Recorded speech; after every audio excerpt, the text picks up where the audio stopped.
I want to start this video by expressing that it isn't lost on us that we are flying business and that we are very lucky to be doing so. And this is really just to highlight how grueling international travel can be, especially with overnight routing and aircraft issues. G'day everyone and welcome back to the channel. My name's Cal and I make videos about frequent flyer points and premium travel. If that's something you're interested in, hit that like and subscribe button now. After a couple of nights enjoying the sights, sounds and tastes of Singapore, it was time to make our way home, travelling on board a Singapore Airlines A350 in business class, one of my favourites. Or so I thought. It started out as smooth as ever, with Singapore allowing us to check in and drop our bags off at 3:30 p.m. ahead of our scheduled 8:40 departure. From there, we went to check out the Jewel and its nearby shopping centre before heading through immigration and finding our way to the Silvercrest Lounge. This is Singapore Airlines' flagship lounge, open only to those travelling in business class and those with Singapore's own PPS club status, with those flying economy with KrisFlyer and partner statuses directed next door to the Gold Lounge. But despite being open to basically only those travelling in business, this place is busy. Because it's nowhere near as physically big as Emirates' business lounge, for example, it fills up very, very quickly. Mid-evening is very busy on the departures board and it shows, with barely an empty seat in the house. We found ourselves a small area with seating for the four of us near the large windows opening to the airport apron, grabbed some drinks and settled in. I urged everyone to go and book a specific shower time because I knew it was only going to get busier, which turned out to be a great move.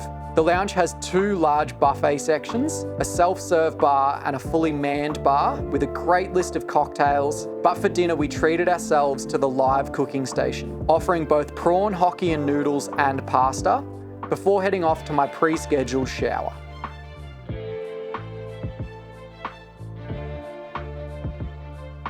After a quick bowl of ice cream, we started staring at the departure screen, waiting for our flight to start boarding so we could climb into bed and wake up back home. But as our boarding time came and went and the flights around us all took off, I headed to the front desk to find out what was going on, to which I was told it was slightly delayed due to a late arriving aircraft. No worries, these things happen.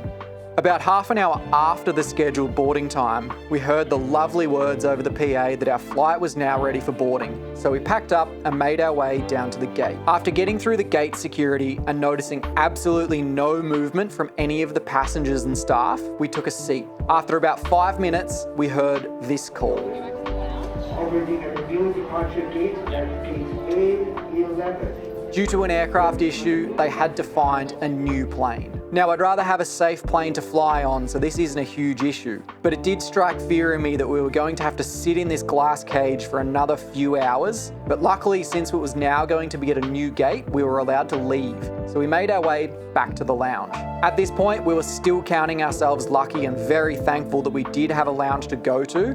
So, on brand, we headed straight back to the bar to wait it out. The new 9:30 boarding time came and went. A few questions were asked to the staff, and finally at around 10 p.m, we heard the call and made our way back to the gate. Deja vu, anyone? After another trip through security, just as if they were waiting exactly for us to arrive, boarding started and we were the first on the plane. To Singapore's credit, they had small goodie bags for every passenger to apologise for the delay, with treats and water. Take a leaf out of that book, Jetstar. This is when we were brought back to Earth again with a dreaded equipment swap. Still an A350, but the regional configuration, not the lovely wide long haul seat we all love. Nonetheless, still incredibly grateful to be at the pointy end. How you doing? Thank you very much.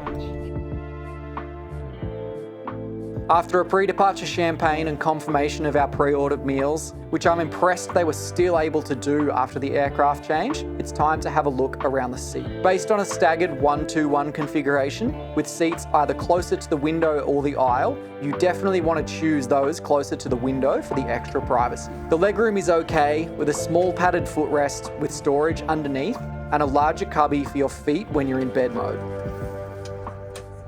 A literature pocket down low, as well as a coat hook at the entrance.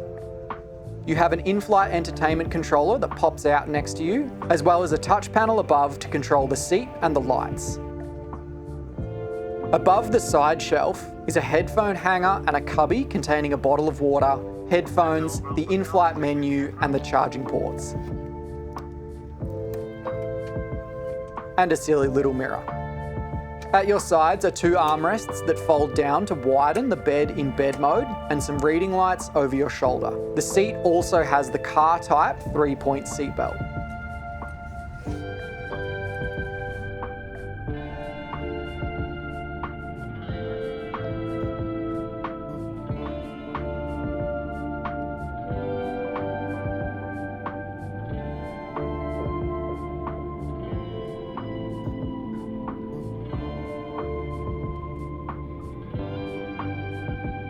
After a smooth takeoff from Singapore, the dinner service started with a Silver Crisp sling and the world-famous Singapore satay chicken, which looked far too undercooked for me to be eating. Amenity kits are only available on request on Singapore Airlines, and when somebody nearby asked for one, I jumped on board. Even if I don't need the things that are inside, the pouches come in very handy every day. Being an overnight flight, we were hoping that the dinner service would be fast so that we could quickly turn down and head to bed, but it proved to be anything but. Half an hour after the starter was served, the entree arrived, which was a nicely presented cold chicken salad, which thankfully looked better cooked than the previous. Served with my request of a glass of the French Bordeaux. To keep with the tradition, it was nearly 45 minutes before the mains arrived, which was my pre-ordered book the cook meal. A char siu wonton noodle, which was up there with one of the best meals I've ever had on a plane. You'd think that the lounge food and this would have been enough, but I could never say no to dessert, which was a beautiful chocolate ice cream cake. But now, since it was nearly midnight Singapore time, it was well and truly bedtime, so I headed off to the bathroom to freshen up. Any other amenities you need, as well as hand creams and perfumes, are available in here. Returning to my seat, I was informed that there is no turn-down service or mattress pads on these planes, so I put down the bed, unwrapped the blanket, and settled in. Now, I actually quite like this seat on daytime flights and for short afternoon naps, but for a full sleep, I'd steer clear of this product where possible. My feet only just fit in the footwell with no real room to move, and the width of the bed leaves a lot to be desired compared to the long-haul seat. Being squeezed in around the shoulders, it's really hard to get comfortable. Eventually, I did get to sleep for about 2 hours before all the lights were turned on again at 2 a.m. Singapore time, 5 a.m. Melbourne time for the breakfast service. Let me tell you, there is no worse smell than hot seafood after you've just woken up from the only 2 hours sleep you'll get that night. Even if I had the Do Not Disturb sign on and opted not to eat, the lights, the soaring cabin temperature, and the noise of the service would have woken me up anyway, so here we are. After a few tasting bites, it was obvious that this isn't what I needed at this time of the morning, so I asked for just a few biscuits and some sparkling water to go with my green tea, and tried to sit back and enjoy what ended up being another hour and a half of airtime, but at least the sunrise view was worthwhile. This was one of those examples of that even when flying business, it can still be a grueling experience flying overnight on a flight that isn't long enough for a reasonable night's sleep. I will definitely in the future be trying to do day flights on this route and trying to get the 777 flight, which is a far nicer product, which you can see in this video up next. In terms of the fare, we paid for this $3,178 flight with 67,000 points and $240 in taxes, redeeming 4 reward seats at once. To find out how to use your frequent flyer points properly, make sure you subscribe to my channel and check out my other videos to see what flights are worth redeeming those points on. Until next time, see you at the pointy end.